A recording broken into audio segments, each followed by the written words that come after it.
Hello again, ladies and gentlemen. I'm Joe Handy, the Android Authority app guy, and we have made it around the sun at least one more time together. That means it's time to round up the best new Android apps that were released over the course of the last year. If you want to check out any of these apps for yourself, you can find those links in the video description below.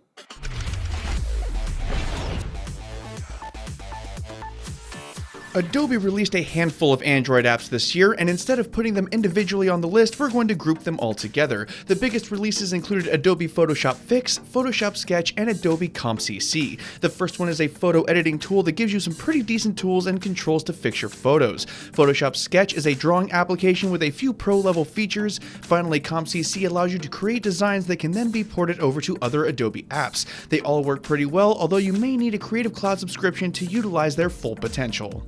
Brave browser has an interesting history. Okay, so get this. Late last year, the popular Link Bubble browser was rebranded as Brave Browser. Then, in late 2016, the application was rebranded as Link Bubble, and Brave Browser saw a fresh release. This browser is based off of Chromium, so the interface should be familiar for most people. It also comes with built-in ad block, along with additional security and privacy features. It's a solid browser overall, and probably the best one that comes with built-in ad block.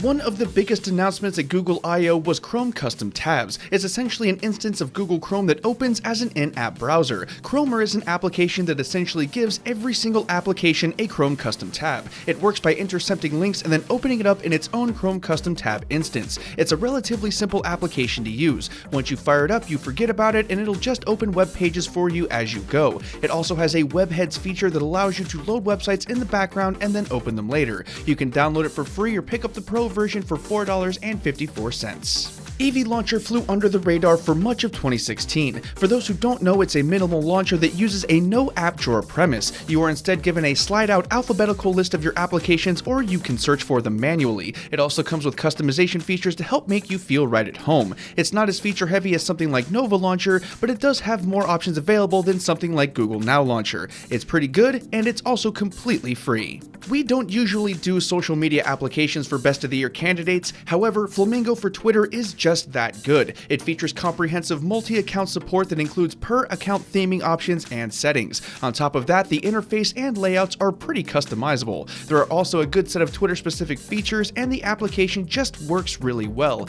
It's a pay-once app like most Twitter apps, but it's definitely worth the charge. Even in beta, it was one of the best Twitter apps out there.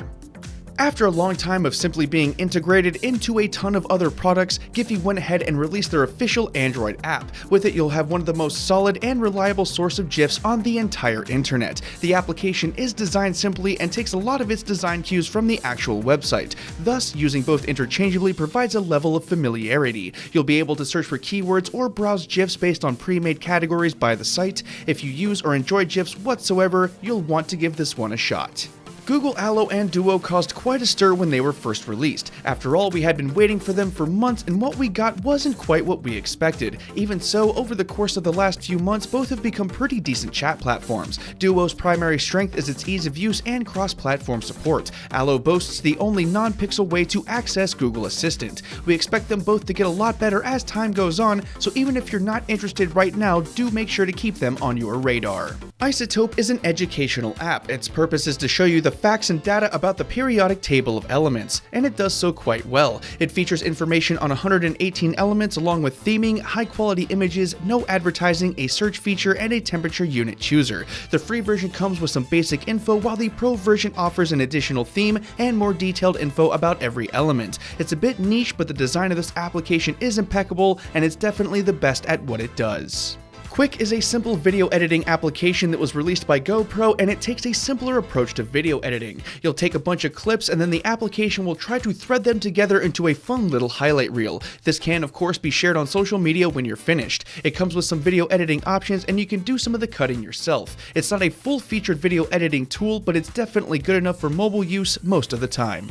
Parcel Track is a fun little application that helps you track your packages. It works by taking tracking numbers and then keeping a detailed list for you to check back on when you want to. It supports most carriers around the world, and it's a good place to put all of your shipments into a single spot. You get a decent amount of features in the free version, while the premium users will also get push notifications, a barcode scanner, syncing between Android devices, and more. It's a must-have if you ship or receive shipments regularly. Prisma was one of this year's most viral applications. It hit the scene and was so popular that the app's servers actually crashed. For those who don't know, Prisma is a photo filter app that uses neural networks and artificial intelligence to rebuild your photos from the ground up with these new filters. Admittedly, the results aren't as awesome as the tech behind it sounds, but you do get a selection of some pretty unique filters that people really do seem to enjoy.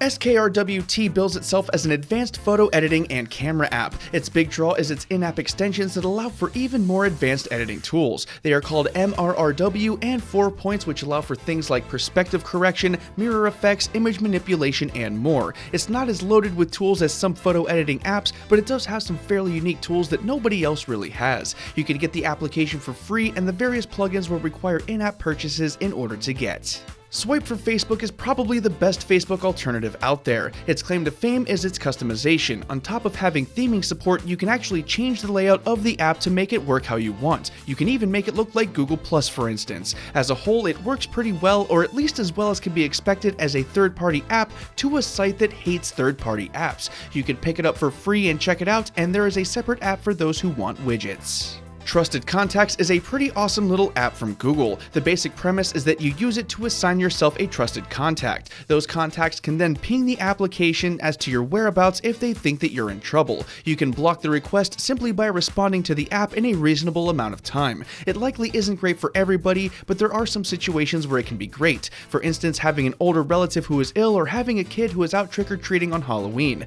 In any case, it's completely free if you want to check it out.